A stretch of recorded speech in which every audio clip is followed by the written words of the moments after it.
With multiple record-setting films and prestigious honors recognizing her commercial and cultural impact, she continues to dominate Philippine cinema and captivate audiences. Her career trajectory has been intentional and smart.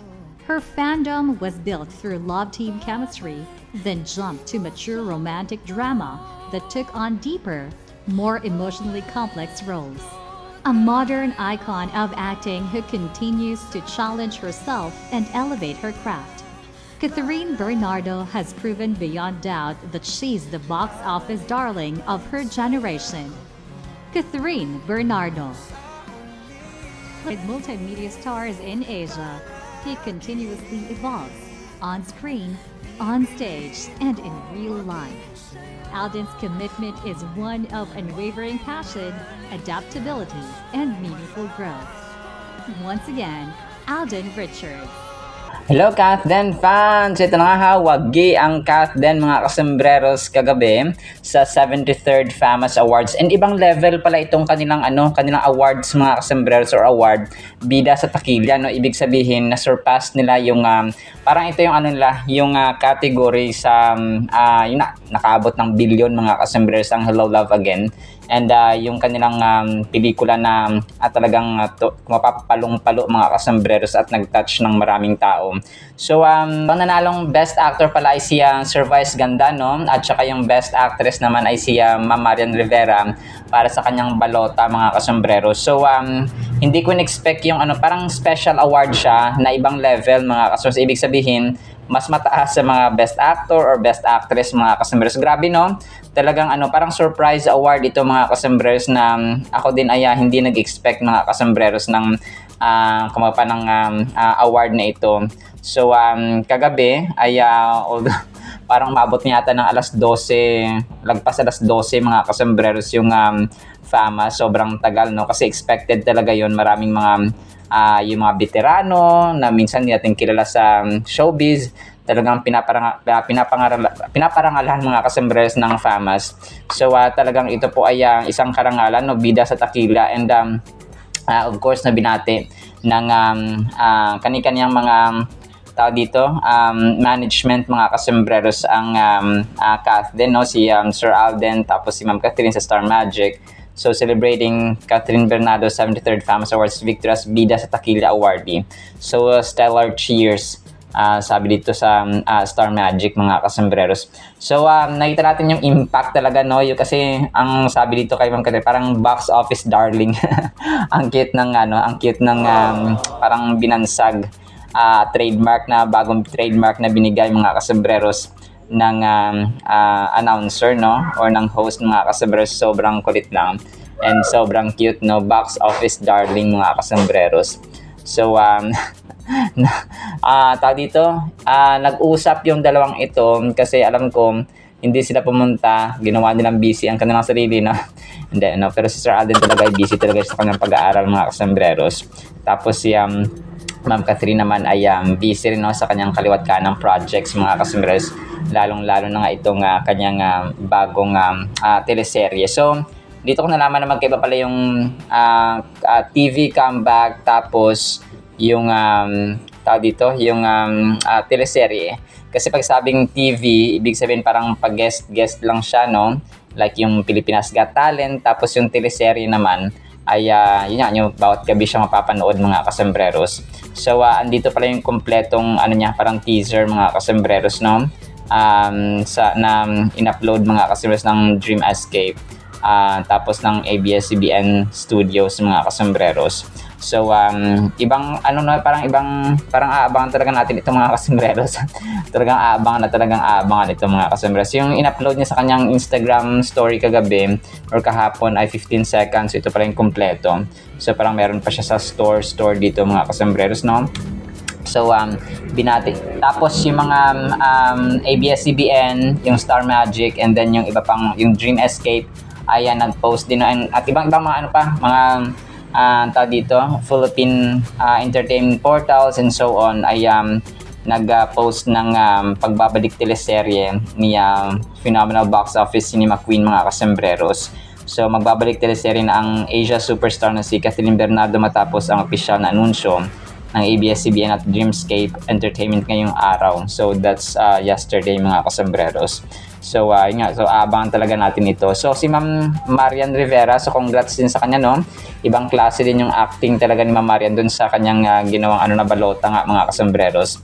So deserving naman ng ang nagulat lang talaga yung mga tao dito kasi nakita ko sa live si Sir Dennis Trillo, yung in-expect nila na manalo sa Green Bones na best actor, pero yun nga, no, nanalo si Sir Vice Ganda mga kasembreros.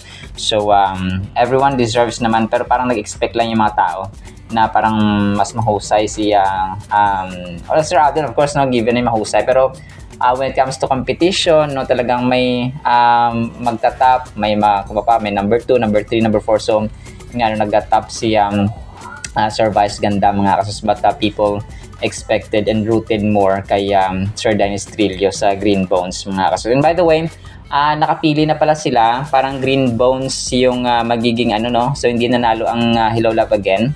Ayun pala, so ang best picture ay nanalo rin ang Green Bones dito. Tapos yung Green Bones din yung kanilang parang magre-represent sa Oscars mga kasembreros. So para sa akin, achievement pa rin kahit napili lang ang Hello Love Again mga kasembreros sa 7 na nominees na i-represent sa Oscar sana. So ay isang karangalan na iyon. So pero ang napili talaga nila na mag-represent ay ang Green Bones, which is nakakaantig din ang istorya nito mga kasama. Napakaganda nitong Green Bones. So abangan din natin yung mga susunod na dito na update mga kasembreros, no. So yun po. And then ito, so yung dito, okay. So ito, no, yung video mga kasas, parang nag-post sila ng teaser photo kagabi. So Go Digital. So parang ito yung isang clip doon sa may video na ginawa nila recently sa Albay. And then Sir Alden, so maliban sa nag-usap ang dalawang ito na hindi sila pupunta sa FAMAS kasi nga busy.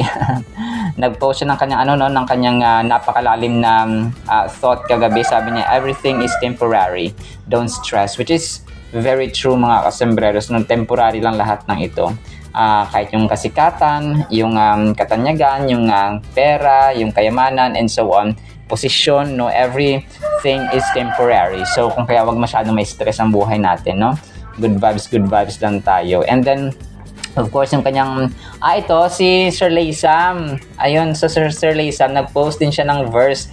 Nagulat nga ako kasi akala ko kay Sir Alden, so kay Sir Laysam pala ito. So parang it's good to know na ang Diyos talaga natin ay kumikilos mga kasunod. So sabi dito, Proverbs 26:4, don't answer a fool according to his folly, lest he also be like him. So malalim na itong post niya Sir Laysam mga kasembreros, no, na yung handler niya Sir Alden mga kasembreros.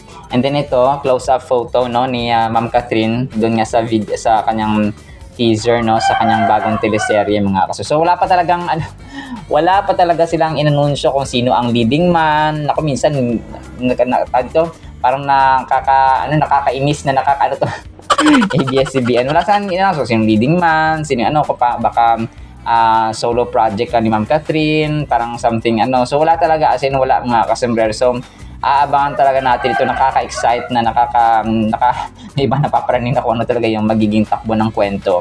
So kung ano talaga yung theme, no, ng kwento mga kasembreros ng bagong teleserye ni Box Office Darling. So yun ang bagong trademark ni Ma'am Catherine. Mga dalawa sila, Box Office Darling at saka si Box Office Handsome. And then ito ang kulit ng ginawa nila dito, no? Parang ginawa nilang animation mga kasus ang Kath din. So parang dun sa Canada nila na meet and greet, tapos itong pagka-transition ay meron silang anak mga kasus. Pero parang siya, parang mga Korean mga kasus, no? Tapos may baby na sila na parang siguro 8 or 10 years old mga kasembreros. Ang cute lang, no, ng ginawa nila. Parang ano nagagawa ito? Parang application yata ito sa TikTok or sa cellphone mga kasembreros. So actually yan lang muna, no, kasi ito isa pa pala. So last item natin ito, si Ma'am Catherine nag-post ng yung teaser photo nga ng Pure Foods na bago niyang endorsement or bagong video, pero ito ay picture mga kasembreros, no, nung silog, sabi ganun sa Pure Foods. na beef tapa, tapos may mga tocino, may longganisa, may adobo flakes. So meron palang ganun, no? Adobo flakes, ang tawag pala dito. So Pinoy favorite sa Pure Foods sa San Miguel nito mga customers, no? Sabik sa bawat araw. So Pure Foods Pinoy favorites. So ito ang kanyang caption dito mga kasembreros. So silog. So meron parang adobo flakes. So kasi ang alam ko lang is steak mga kasembreros na nakita, pero meron parang ganun adobo steak. So yun lang muna sa ating Kathleen items ha. Congrats ulit sa Kathleen. So hindi talaga nila na-neglect, no, na parangalan at appreciate mga kasembreros ang Kathleen, kahit na yun nga, no, si Ma'am Kathleen hindi nakaka-attend at saka Sir Alden hindi naka-attend, which is reasonable naman or understandable. Yun, no, talagang nag-uusap ang dalawang ito. Alright, so po sa ating Kathleen natin, sana po ay panghimpun natin ang Word of God. Today is August 23, 2025. Saturday na po. Happy weekend po sa bawat isa. At para po sa ating Word of God ay sobrang ganda po nito mga kasembreros. Ang title, Huwag Mong Itago.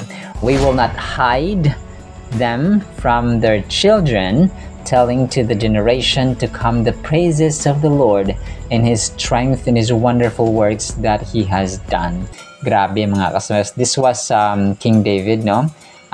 Psalm 78 verse 4. Huwag nating itago. May mga bagay na dapat isikreto, dapat itago, no, dapat i-keep mga kasembreros.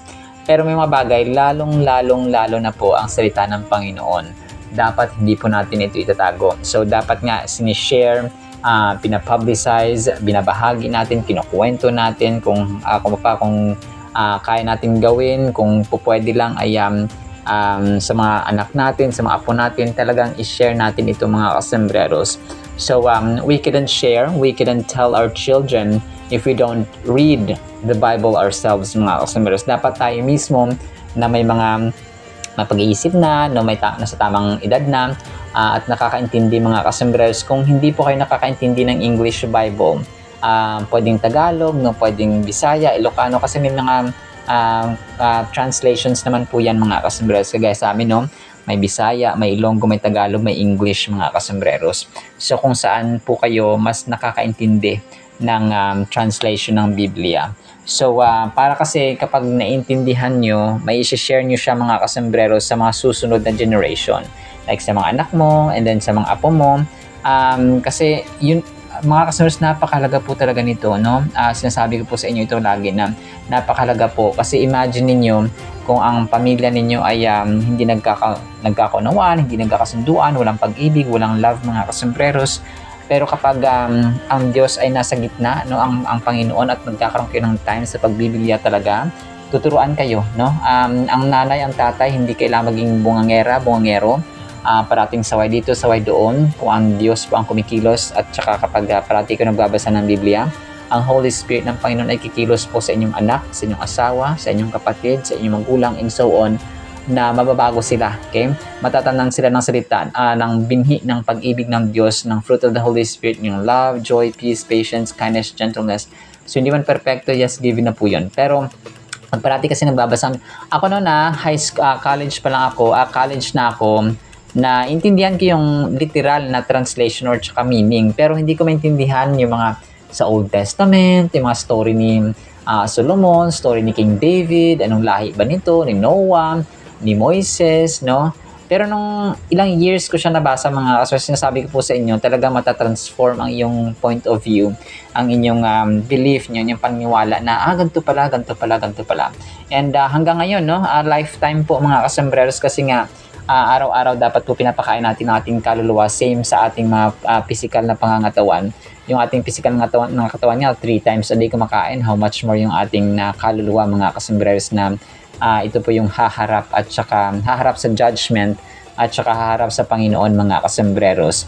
So sa araw ng paghukom, ang verse na ito ay nagre-reveal sa atin ng napakalalim na commitment sa pag-share ng stories ng Panginoon. Sa mga bata, syempre, no, kapag tayo po ay umattend ng church, dapat meron siyang mga kids, mga nagtuturo sa kids doon. Sa amin kasi dati sa Manila, talagang may mga teachers yung kids, no.